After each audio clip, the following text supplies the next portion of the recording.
नित्यानन्दं परमसुखदं केवलं ज्ञानमूर्तिं द्वन्द्वातीतं गगनसदृशं तत्त्वमस्यादिलक्ष्यम् एकं नित्यं विमलमचलं सर्वधी साक्षिभूतं भावातीतं त्रिगुणरहितं सद्गुरुं तं नमामि। नित्यानन्देश्वर परमशिवसमारम्भां नित्यानन्देश्वरि पराशक्तिमध्यमाम् अस्मदाचार्यपर्यन्तां वन्दे गुरुपरम्पराम्। ललाटे त्रिपुण्ड्री निट्लकृतकस्तूरीतिलकः स्फुरन्मालाधारस्फुरितकटिकौपी नवसनः दधानो दुस्तारं शिरसि फणिराजं शशिकलां प्रदीपः सर्वेषाम् अरुणगिरियोगी विजयते।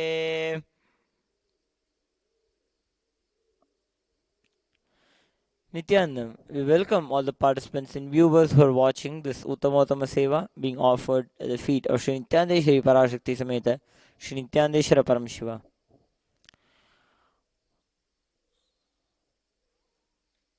Paramashiva, who is beyond the form and the formless, assumes form for the sake of the devotion of the devotees, out of his sheer compassion and grace for connecting with us and moving us from our delusions to liberation.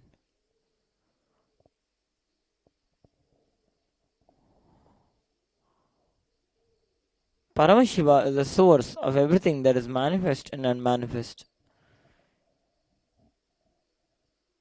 Paramashiva does the Panchakritya of creation, sustenance, rejuvenation, pulling out of delusion and liberation.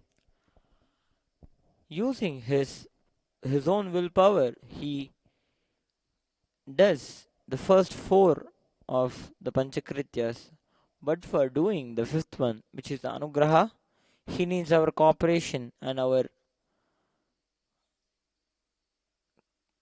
completion and our decision to move, to drop out our delusions and move into liberation. For doing this last or the Panchakritya of Anugraha, of liberating us from all delusions, he assumes the form of a guru.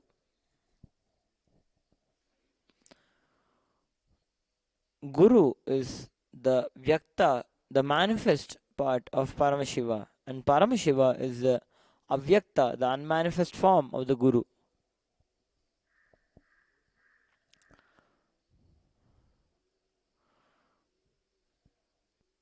Bhagavan Shri Krishna says in the Bhagavad Gita that whenever the dharma falls, yada yada hi dharmasya glanir bharata abhyutthanam dharmasya tatatmanam srijamiham परित्राणाय साधूनां विनाशाय च दुष्कृतां धर्म संस्थापनार्थाय संभवामि युगे युगे.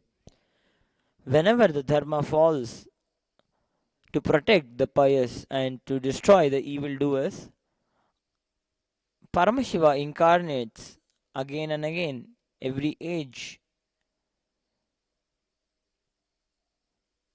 for re-establishing the path of dharma and to re-establish the science of the enlightenment and living a life of a Jivan Mukta. In the modern age, the supreme consciousness, the ultimate consciousness, has manifested as the supreme pontiff of Hinduism, Jagadguru Mahasannidhanam, His Divine Holiness Bhagavan Sri Nithyananda Paramashivam.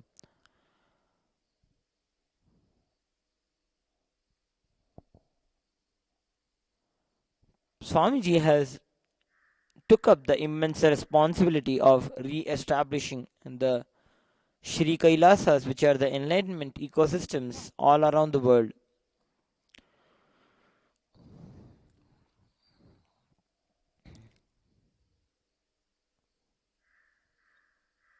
As a part of re-establishing the Shri Kailasas, Swamiji has established many temples all around the world. Temples are the places where the supreme, the ultimate consciousness of Paramashiva manifests as Archavataras, as deities. so that in such a way that we can relate to the deities, we can relate to Paramashiva through the deities by offering Abhishekam, by offering pujas to Paramashiva through the deity.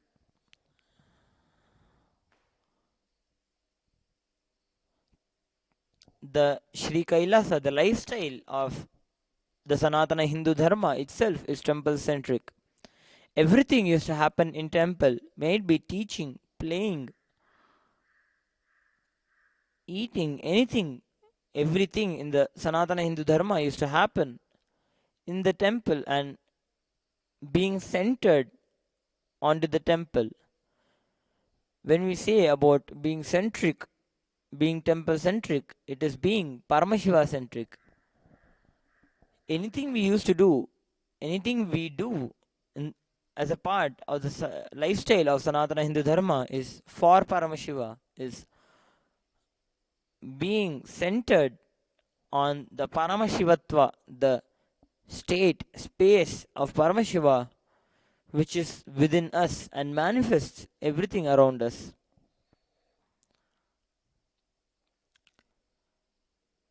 The lifestyle of Sanatana Hindu Dharma is full of celebrations. Swamiji had beautifully said in Satsangs that out of 365 days in a year, the Hinduism has 300 days of celebration, and the rest 65 days go in the preparation for those celebrations. Being a Hindu is having a life which is full of celebrations. We had recently celebrated the Ashwina Amavasya, which is also known as Deepavali. Ashwina Amavasya is a very significant day for our Sangha, where after Swamiji entered his first great pause for 9 months, when he was in immense samadhi, Devi Parashakti, the cosmic mother, Shri Mahakali, was protecting Swamiji's body for 9 months while he was in immense samadhi, and at the end of the 9th month, Swamiji had settled down from his samadhi in such a way where we can relate to him and speak to him. Out of the samadhi, the very first words he spoke were Anandamaga Irungal, which means be blissful. It is because of the grace of Devi Parashakti, the cosmic mother, Devi Mahakali, we can experience and understand Swamiji, the state, space of Swamiji, who's Paramashiva, in our understanding and our level. After the Ashwina Amavasya, at the end of the day of the Ashwina Amavasya, we had celebrated and offered a very grand Chandi Homa to Devi Parashakti, and we had also offered the Kali Puja, which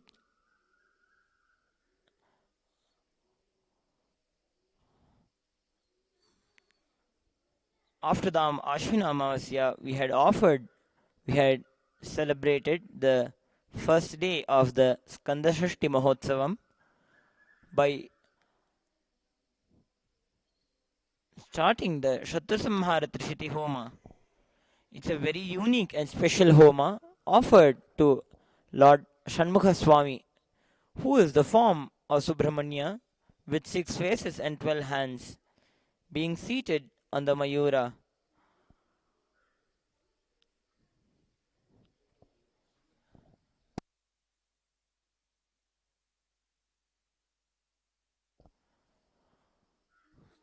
The Shatrusamhara Trishiti Homa helps us in removing all the enmity from our life. The word samhara means samharati iti samhara, means taking back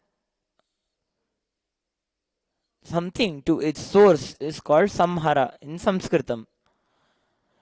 There is difference between just killing and doing samhara. The word usually used for just killing is called vadha, like dhumralochana vadha. But when the concept comes to samhara, it becomes liberation centric and not destruction centric.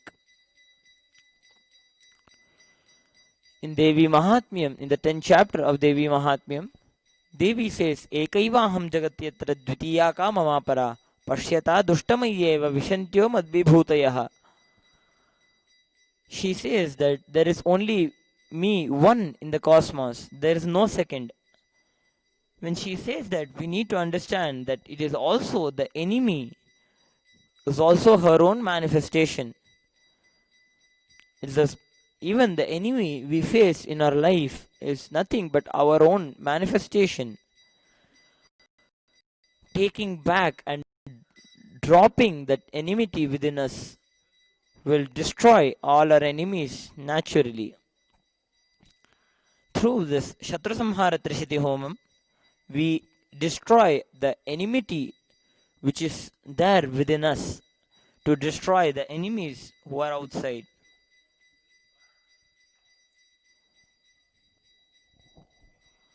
And we had concluded the day by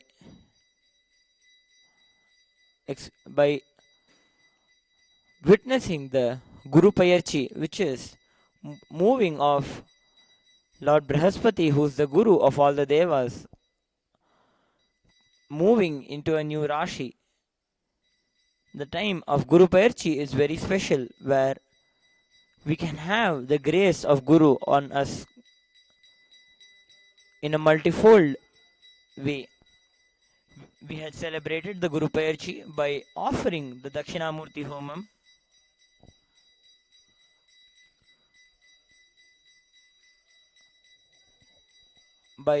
which is a fire ritual which is offered to Adi Guru Dakshinamurti when Paramashiva had manifested as Dakshinamurti sitting in Upanishad in silence.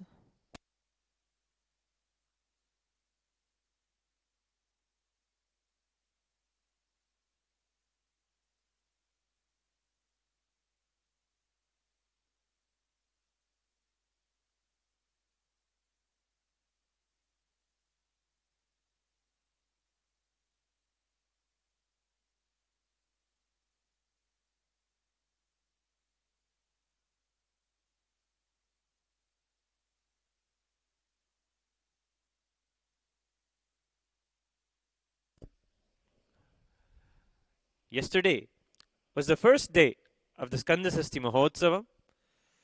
6 days are celebrated after the Ashwina Amavasya in the grace and the valor of Lord Subramanya, the very completion of Paramashiva, the very son of Paramashiva, who has powerfully both the energies of Paramashiva and Parashakti. He is known to be the one who had come down to the Bhuloka, to the world, to kill the terrible tormentor, the demon, Tarakasura. His story of how he gracefully learned Subramanya is one of the most celebrated deities in the south part of India and all over the continent as the son of Paramashiva. He is known as Kartikeya, the one born in the forest of Kritika forest, brought up by the Kritika women.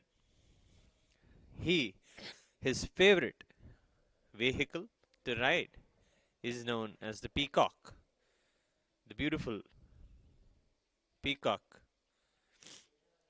is known to be the vehicle on which Subramanya is seen riding on. Every day, a puja is offered to the Utsava Vigraha of Subramanya, here in Adi Kailasa Nithyananda Pita, worshipping him and the deity of Subramanya is decorated and offered Abhishekam to every day.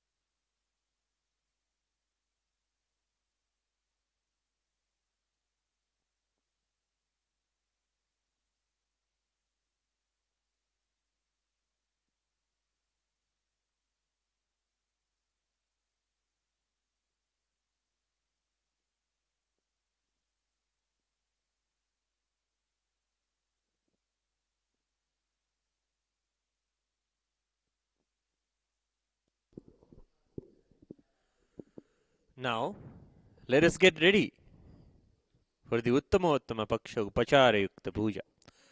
A puja described in the Vedagamas, specifically the foremost Agama, the Kamika Agama, Paramashiva describes the Uttama Seva, the best of the best worship. In last night's Satsang, Swamiji has beautifully given us a secret, his own secret, that is his puja, and how much detail the Kamagagama gives about puja and the elaborateness of doing puja. He says, Swamiji said last night, that the longer you sit in puja, the longer you sit in that space of oneness with Paramashiva, the most benefit, the most best things, good things will. It's a beautiful way that Bhagavan Shri Nithyananda Paramashivam is guiding Kailasha with that same context in mind, with the guidance of Swamiji. He is only giving us the grace and reviving this tradition and giving us the opportunity to engage in the Uttamottama Seva every day to Paramashiva here, helping us connect with him daily.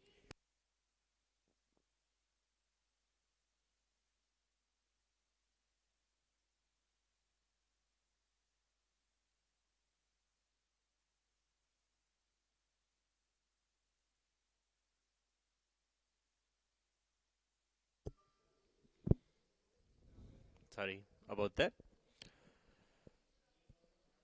When we let us now begin to connect with Paramashiva, be ready to receive him today. The darshan of Paramashiva is all that we seek, to be able to sit in front of him, receive his blessings, receive his darshan. So, sit straight with your head, neck, and spine in a straight line. Inhale and exhale as slowly as possible, as deeply as possible. Bring your awareness to your whole spine. Let it rise and fall with your deep breathing. Om Nithyananda Paramashivoham.